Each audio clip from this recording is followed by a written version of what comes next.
वडिलांच्या 2023 मध्ये जानेवारीमध्ये ज्यावेळेस ते पहिल्यांदा पडले, ब्रेकचा जो इश्यू झाला तेव्हापासून ते सुरू झालं ते आता 2025 पर्यंत झालेले. बराचसा त्रास त्यांनी सहन केला. पहिला 10 महिने पाय मोडला, त्याच्यानंतर ऑपरेशन झाल्यानंतर परत प्रयत्न चालायचा, परत तो त्रास, पुन्हा 6-7 महिन्याच्या गॅपमध्ये पुन्हा त्यांना पेन ॲम्ब्युलन्सचा इश्यू झाला, त्याच्यामध्ये पॅरालिसिसचा स्ट्रोक आणि मग परत तोच त्रास दवाखान्याचा.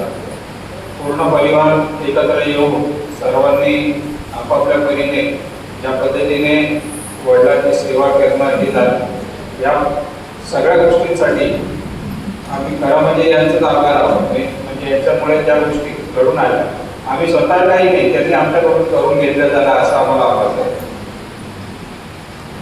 दुःख या गोष्टीचं नाही की ते सोडून गेले यापर्यंत, पण आम्ही प्रयत्न केले, शेवटच्या मिनिटापर्यंत प्रयत्न केले, शेवटच्या सेकंदापर्यंत त्यांना काही लागेल नाही लागेल या गोष्टीप्रमाणे आम्ही स्वतःहून या गोष्टी सोडलेल्या नाही.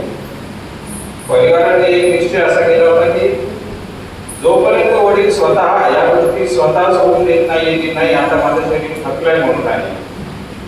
डॉक्टरांना सुद्धा हार्ट टेकले होते. शेवटच्या महिन्यापर्यंत स्ट्रोक ऑपरेशन झालं, त्यावेळेस फक्त 5% वडील तुमचे राहतील या उद्देशाने आम्हाला सांगितलं होतं. तेव्हाही आम्ही तो प्रयत्न डॉक्टरांना सांगितले प्रयत्न तुम्ही करा, आम्ही तुम्हाला सहकार्य करू. ज्या गोष्टीचा आहे आमचे वडील आम्हाला साथ दिले, वडिलांनी 2 महिने आम्हाला साथ दिली, त्या गोष्टीचे खूप सारे प्रयत्न केले.